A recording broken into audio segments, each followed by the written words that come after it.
bi nga dégloo Ousmane Sonko ban jàngat lañ ci mën a am ça veut dire aujourd'hui ak plan redressement bi ana lan lu mën a jural ñun ci suñu koom-koom bu dee am na ci wala bu dee itam dafa am yeneen conséquences néfastes itam ñu ngi lay déglu.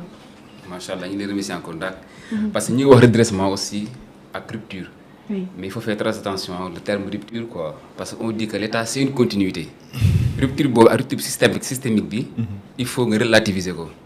moom laay wax jamono indépendance ba léegi.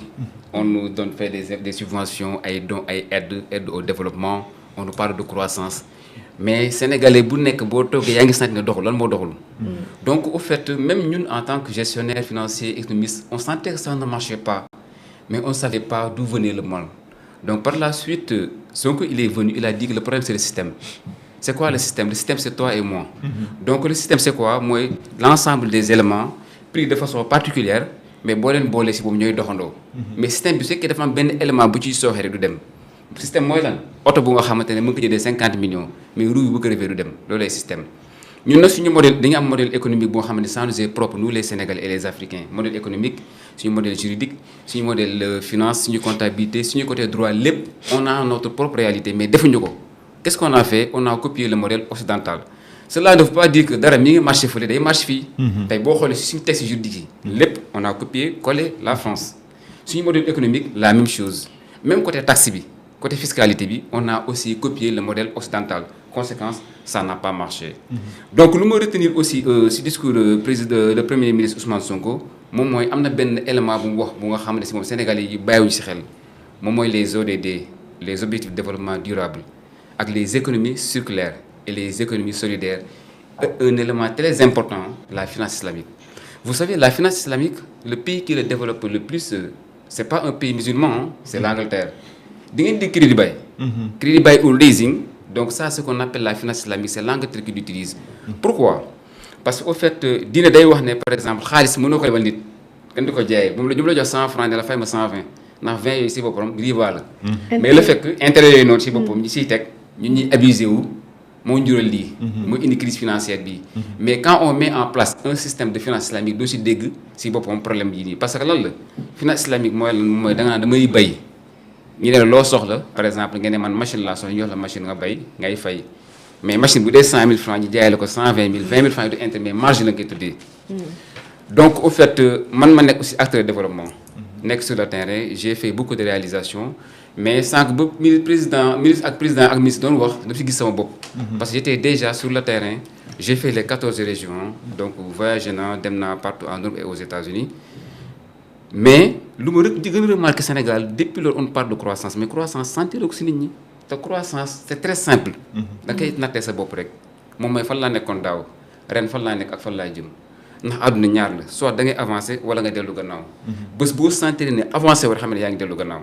donc nit ku nekk tey war nga mën évaluer tey croissance sa bopp tey kilo mburu bu jar 150 francs yow nga am salaire bu 150 moo kilo mburu yi dem ba 175.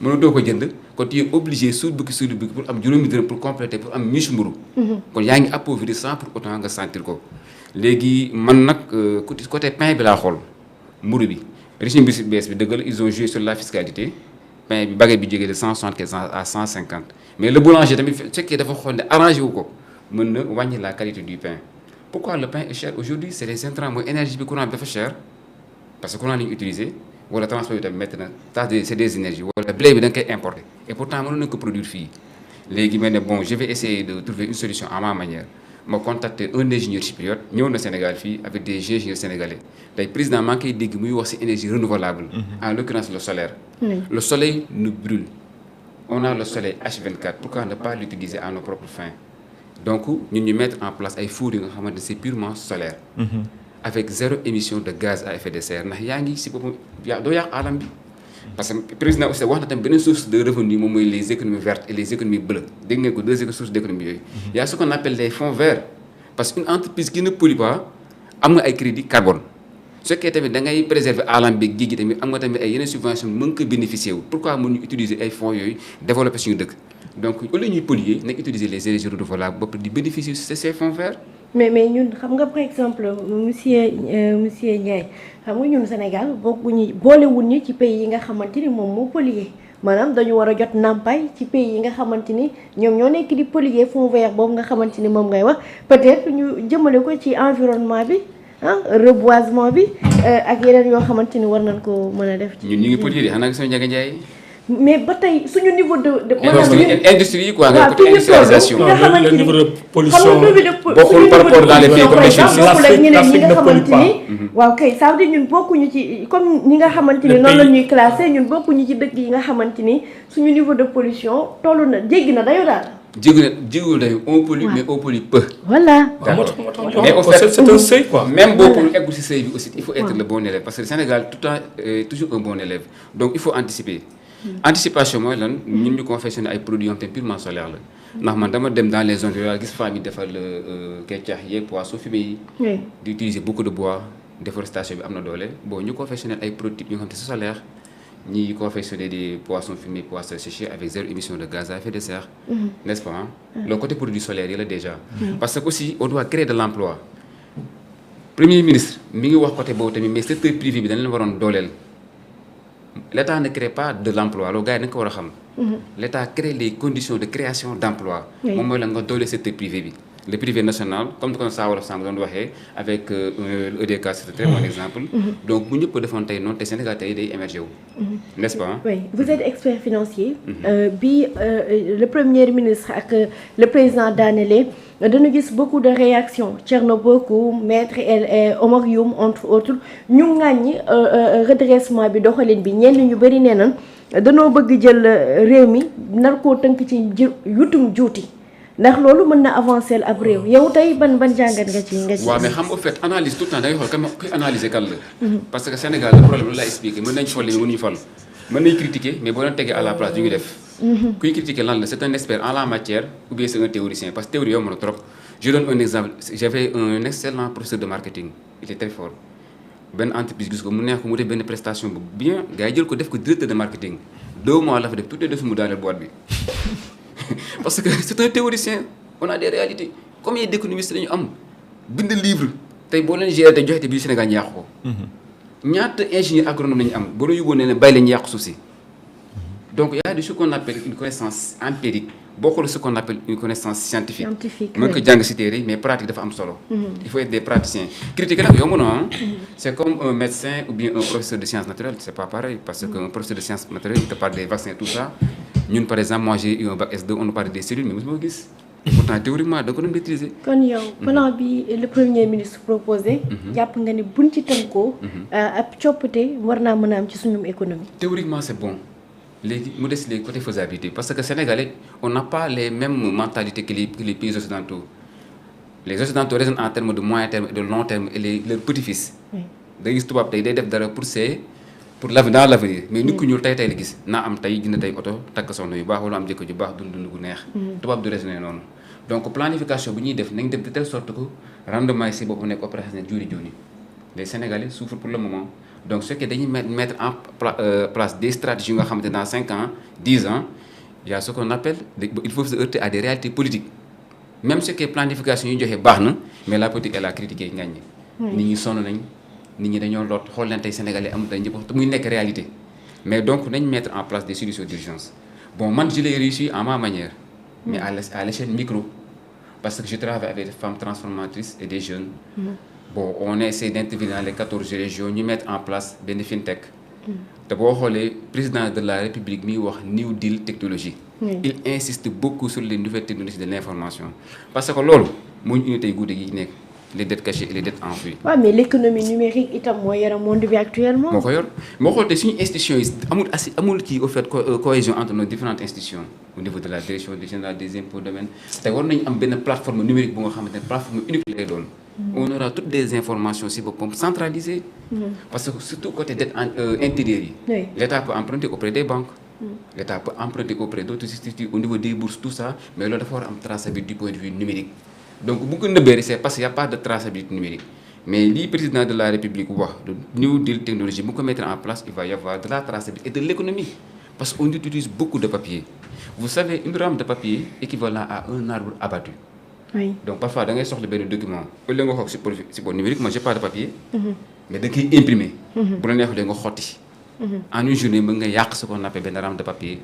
on est obligé gor benn garab pour mën confectionner rame de papier. donc tey ñi ngi wax tey réduction des coûts. mais xam nga moo gën a garaaw dans une structure moom mooy les coûts cachés moom mooy face cachée de l'iceberg xam nga la mooy coût caché.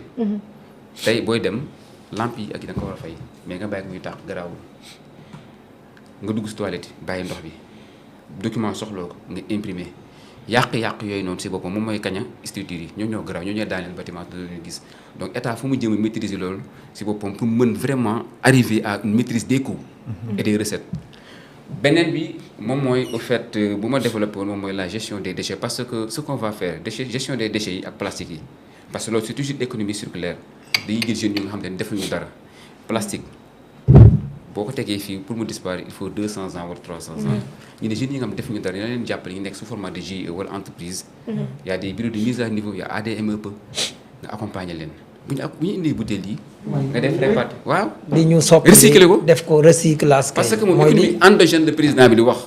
donc am nañ système boo xamante ne ñun bàyyi nañ ko fi mi ngi fi suñu modèle la bu ko réussir woon soxlawuñu FMI soxlawuñu banque mondiale. parce que ñooñu bu ñu lay financé dina la jox xaalis mais am na lu nga xam ne da nga koy signé yoo xam te ne bokkul ak éthique ak morale moom mooy lan day yàq suñu société. tubaab bu lay lebal da lay lebal dans des conditions très difficiles. ba pare intérêt yi lay defar parce que intérêt boo xoolee au delà de 10 ans day doubler. parce que c'est des intérêts revolving calculés avec système de suite numérique quoi. donc nit mën na lebal 100 millions. dans 10-20 ans nga fay ko 200 millions. mais boo fay 150 millions xam nga principal bi 100 millions bi fay nga ko. ba fay ko 50 millions mais 50 millions yi des bay baal naa la ko may naa la ko ñu ne baal nañu ay dette. mayuñu ko. seen xaalis génne na yàgg na si tibb bu njëkk bi. donc au fait lu premier ministre wax léegi ni nga tëgg modèle économique bu nga xamante si boppam ñun c'est réel par rapport à ñun. palpable. waaw. waaw moom mooy économie circulaire boobu may wax économie solidaire bi. beneen bu ëpp solo bi tamit bu may wax ma daaneel foofu. moom mooy système de financement bu muy wax parce que maa ngi ciy travaillé benn système de fintech la quoi mooy banque en ligne la 500 000 membres la soxla à travers le Sénégal man mii ku nekk bu la joxee 2 000 rek 1 milliard la donc l'État ba mobiliser 1 million de personnes digitaliser ko nit ñi di cotiser par Orange Money ou bien Wave à travers aussi la diaspora et aussi sur le plan national. ñi jël nit ñi def leen par groupement de personnes ku nekk activité booy def léegi nga xam ne léegi région bu nekk da nga am sa code groupement de personnes bu nekk da nga am sa sous-code région de Kaolack ou bien Sédhiou wala Kédougou mën nañ xam exactement ñaata membre bu ñu cotiser bu fekkee dafa am groupement de personnes bu soxla matériel de production état accompagné leen jox leen ñiy liggéey di liggéey naa ko pare fay bañu def comme les banques ñoom te banque commerciale lañ lay jox xaalis ndax tey xaalis koo ko jox jamono ji lor nga ko bu nga xamante ne taximan la bëgg a taxi mu ne taxi bi ñaar lay jar banque bi ne ko jox ma ay documents justificatifs mu jox ko document bi mais 5 millions la banque déjà balaa moo la jox 5 millions yi dina si dagg ay frais mu nekk 4 millions et quelques balaa ngaa génn see yëg na ko ne sama doom tekki na si 1 millionnaire soxna si dégg na ko soxla yi commencé léegi nga si ku nekk nga ñamal ko si ñoom benn instant mu desee la benn 2-3 millions ngeen xaaral ma jéem lijjati neen 2 millions pour compléter ko loolu day sul bukki sul bukki balaa ngaa lijjanti location weer des banques ne la fay ma xaalis commencé fay bor 5 millions yu jeex léegi doo liggéey nooy def saaga président xas nguur gi jàppale ñu kenn aidé wuñu parce que système de financement bi nu ñu ko tëggee moo baax. mooy comme crypto-monnaie yi ngay expliqué wala. crypto-monnaie tam beneen sujet la aussi beneen parce que tey président tey wax premier ministre surtout. wax na lu bëri mais da ka ñambaas. mais foog nga am dégg. foog nga am dégg vraiment pour ko décortiquer ko. am expérience tuuti crypto-monnaie ñu dund gis nit ñi ko dund et tout ça. mais laal na fépp parce que au fait lu tax seen affaire neex. ay xale lañ te dañu fekkee. moo tax mooy nguur gi de. waaw c'est des jeunes dañu comprendre jamono parce que au fait waru am déphasage entre les politiques et la population boo amee déphasage yi doo comprendre mais naka may jëli ni comme 70 ans 80 90 ans tey bëgg gérer ay jeunes yoo xam ne ay 15 20 ans dañu nekk maîtriser di smartphone yi da ngay toog sax ñi lay jiw te doo comprendre fi ñuy waxee il faut être moderne quand même niveau bi li bu Siteu di wax da ngay dégg de problème niveau la ñu am en tout cas am na solo loolu waxtaan bi tey ni mu tënk ko et je vois que